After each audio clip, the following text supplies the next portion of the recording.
Salve, salve, sejam bem-vindos ao Resumão Antagonista. Nessa semana o PT atacou Carmen Lúcia e o MDB atacou Luiz Roberto Barroso. Membros dos dois partidos, aliados no Petrolão, voltaram suas baterias contra os ministros do STF, que não estão dispostos a dar moleza para seus chefões, Lula e Michel Temer.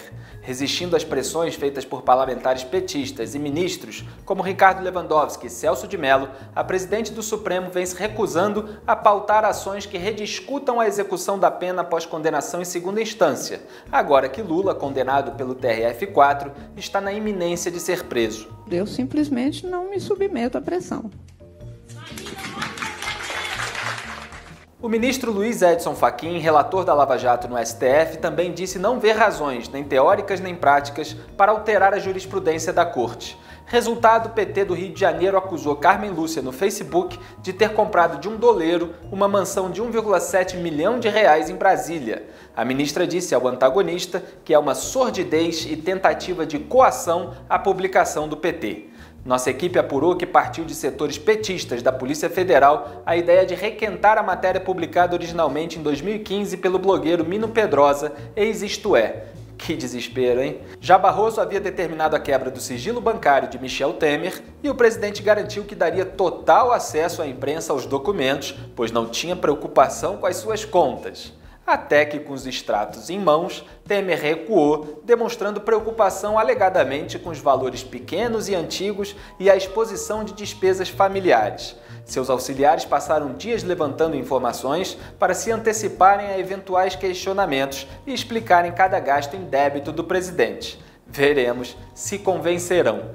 Mas Barroso não parou por aí. Ele autorizou a quebra dos sigilos telefônico e telemático do ex-deputado Rodrigo Rocha Loures e do coronel João Batista Lima, suspeitos de serem intermediários de propina para o hoje presidente. Não que a decisão tenha surpreendido o governo, já que na semana passada a PF esteve no Palácio do Planalto em busca de informações do e-mail usado por Loures. Barroso ainda incomodou mais o MDB ao redefinir os critérios usados no decreto presidencial de indulto natalino. Ele determinou que ficam fora do alcance do indulto os crimes de colarinho branco e pessoas condenadas que não estejam pagando as multas impostas pela Justiça. De acordo com a decisão, terá direito ao indulto quem tiver sido condenado por crimes cometidos sem grave ameaça ou violência, com duas ressalvas. Em vez de cumprimento de 20% da pena, ou seja, 1/5, será necessário o cumprimento de ao menos 1/3, e a condenação não pode ter sido superior a 8 anos de prisão. Ou seja, tire o seu cavalinho da chuva, Lula.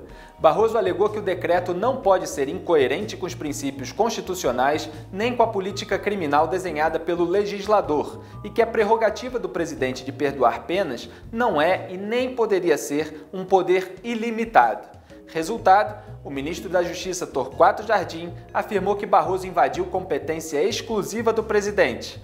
Temer disse não entender por que Barroso está numa ofensiva contra ele. E o ministro da Secretaria de Governo, Carlos Marum, se disse decidido a voltar à Câmara, já que é deputado licenciado, para pedir o impeachment de Barroso. Liberdade de expressão faz parte da vida, limitou-se a dizer o ministro do Supremo. Traduzindo, o esperneio é livre. Motivos para espernear, aliás, não faltam a MDB e PT. O senador MDBista Romero Jucá, alvo de 13 inquéritos no STF, tornou-se o primeiro réu no Supremo em investigação decorrente da delação da Odebrecht. Os ministros da primeira turma, integrada por Barroso, receberam uma denúncia na qual Jucá é acusado pela PGR de crimes de corrupção e lavagem de dinheiro pelo recebimento de R$150 mil de propina da empreiteira para beneficiá-la na tramitação de 2 medidas provisórias em 2014. O ex-PGR Rodrigo Janot festejou no Twitter a decisão. O homem muda o mundo e o mundo mudado muda o homem. Bons ventos!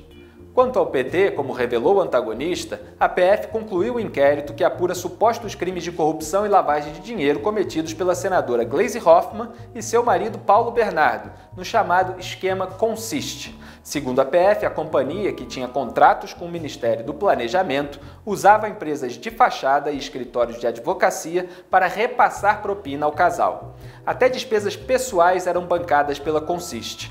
Gleisi embolsou ao menos R$7 milhões do esquema, mas o relatório final foi enviado ao ministro camarada Dias Toffoli, indicado por Lula. A Justiça Federal em Brasília ainda acolheu uma denúncia do MPF contra o ex-ministro petista da Fazenda, Guido Mantega, acusado de ter beneficiado o empresário Vitor Sandri em um julgamento no CARF, órgão vinculado ao Ministério da Fazenda, no qual empresas recorrem contra multas aplicadas pela Receita Federal. Com a decisão, Mantega se tornou réu na Operação Zelote. Nesse mesmo âmbito, o depoimento de Lula foi marcado para 21 de junho. De resto, Raquel Dodge recorreu da decisão de Gilmar Mendes, que proibiu condução coercitiva. Joesley Batista entregou seu passaporte à Justiça Federal em São Paulo e o jovem Micael Tavares, de 19 anos, apadrinhado do PTB no Ministério do Trabalho, foi exonerado do cargo de gestor financeiro de contratos da pasta. Mas o acontecimento de maior comoção nacional da semana foi o assassinato a tiros da vereadora do PSOL Marielle Franco, de 38 anos, e do motorista Anderson Pedro Gomes, de 39, na noite de quarta-feira. Anderson conduzia Marielle em um carro branco de vidros escurecidos no Estácio, zona norte do Rio, quando ambos foram alvejados por disparos de armas calibre 9mm.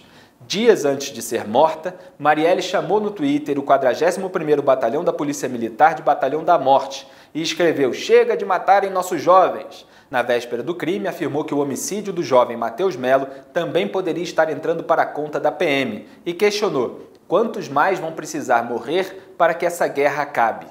Com base nessas declarações, no perfil de Marielle e em outras bandeiras defendidas por ela e pelo PSOL, incluindo o rechaço à intervenção federal no Rio, petistas e outros esquerdistas, que sempre defenderam a leniência da lei penal brasileira com criminosos, tratando-os como vítimas da sociedade, exploraram politicamente o cadáver da vereadora, apropriando-se da morte dela, sem que nenhuma investigação tenha sido concluída.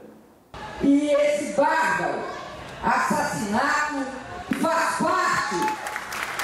parte de um dos atos desse golpe que desencadearam no Brasil desde 2016. Marielle subiu esta semana na tribuna da Câmara e dizia: para onde eles vão apontar os fuzis? E criticava a intervenção militar no Rio de Janeiro. E dizia: para onde eles vão apontar os fuzis? Apontaram para Marielle, querendo assassinar as mulheres, os negros e a luta pela liberdade neste país. E tem razão a deputada Maria do Rosário quando diz: essa bala foi azeitada. Essa bala foi azeitada pelo golpe que esse parlamento deu à democracia nesse país. Eu acho que esta Câmara, ao realizar esta sessão solene neste momento, tem um compromisso que muda a sua agenda. Não será votada a revisão do Estatuto do Desarmamento, porque nós não queremos armas do povo, armas que cada vez mais continuem. Nazistas, fascistas não passarão pela paz, pela liberdade do nosso país. Mais asqueroso do que esses discursos, que ainda ignoraram o motorista Anderson, só mesmo o duplo assassinato. Já Temer lamentou no Twitter o ato de extrema covardia contra Marielle e solidarizou-se com parentes e amigos. Somente horas depois citou Anderson. O ministro da Segurança Pública, Raul Jungmann, também mandou recado aos amigos e familiares de Marielle.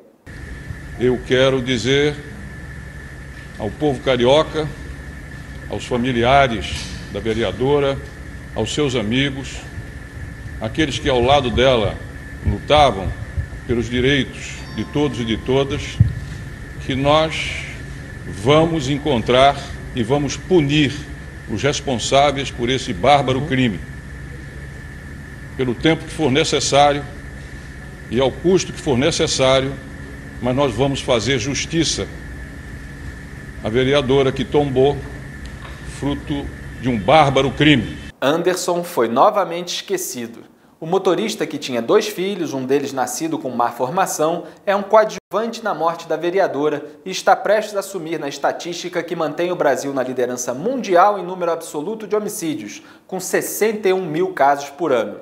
Como disse sua mulher, a funcionária pública Agatha Reis, a revolta é claro que eu sinto, mas a gente acaba se acostumando. No final das contas é mais um.